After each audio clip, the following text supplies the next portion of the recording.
There are hundreds of people who think they are possessed and all this. There is a science like that. One can use energies negatively to cause harm to somebody else.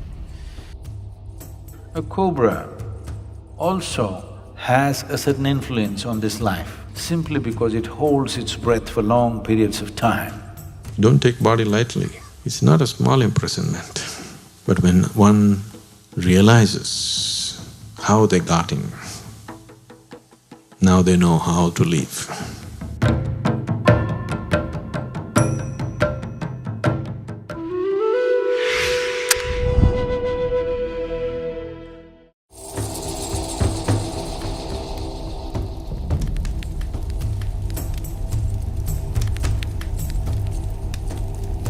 This disembodied life has no discriminatory mind. It will tend to go by its tendencies. Whatever karmic substance which is still not dissolved, which will form a certain type of tendency, will drive it in certain directions. Certain directions means wherever there is life, and the life is of such a nature that it breeds minimally. For example, a tamarind tree. If you go and watch the other trees, you will see a lot of birds will be sitting for the night's rest. No bird will settle down on a tamarind tree because the level of oxygen around a tamarind tree is extremely low. It may also move in the direction of a yogi who has a certain mastery over his breath because he is not breathing as much as others are breathing. A cobra also has a certain influence on this life simply because it holds its breath for long periods of time.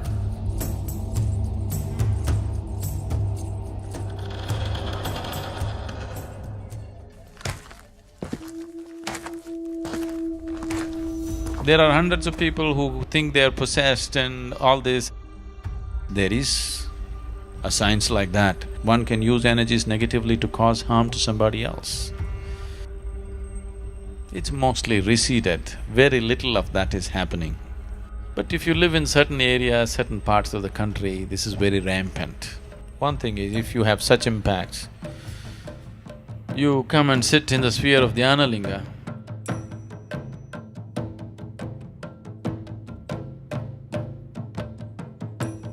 because there are occult dimensions to Dhyanalinga which just nullifies all this.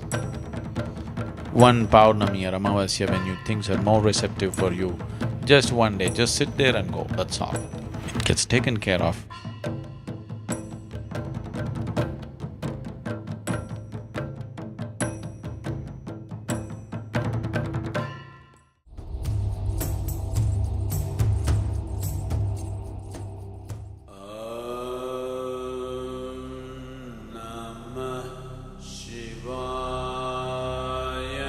Your physical body is something that you have loaned from the planet on which you're living. When the time comes, the planet will claim it back. But the other dimensions of you, especially the karmic shell, continues to play. If it is in a certain level of awareness, the disembodied being is in a certain state of pleasantness. It is this that is being referred to as heaven, because they have left their physical body in a certain state of awareness. They enjoy the sweetness at a certain period of time. A holiday, a vacation, before you take on another physical body. Similarly, if people live in certain states of fear, anxiety, anger, in certain states of ignorance, the karmic shell has acquired a certain kinds of unpleasantness about itself. This unpleasantness is what we refer to as hell.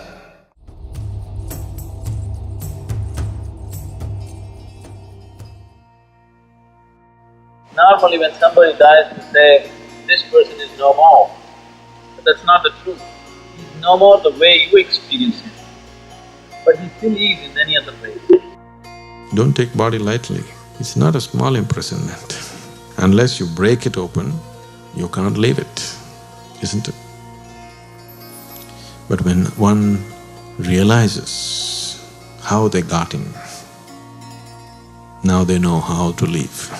If a person consciously sheds the body without damaging the body in any way, like you shed your clothes, you shed your body fully consciously, then we say this is Mahasamadhi.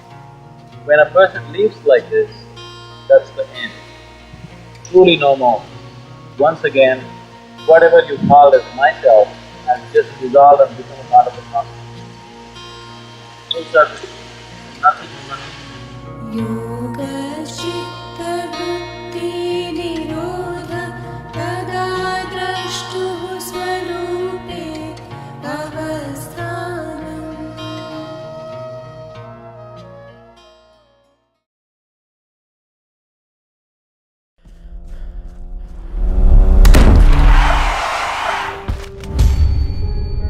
What happens to dead people? Do they become ghosts? Do they haunt houses? Do they possess you? Sadhguru demystifies the dead. When a person dies and his information is not done, his prarabdha is not done, then life is still vibrant, but body is gone. Whatever karmic substance which is still not dissolved, which will form a certain type of tendency, will drive it in certain directions. There are many aspects to it. If I say these things, you will start imagining things tonight. Watch Disembodied Beings, a 6-part series only on Sadhguru Exclusive.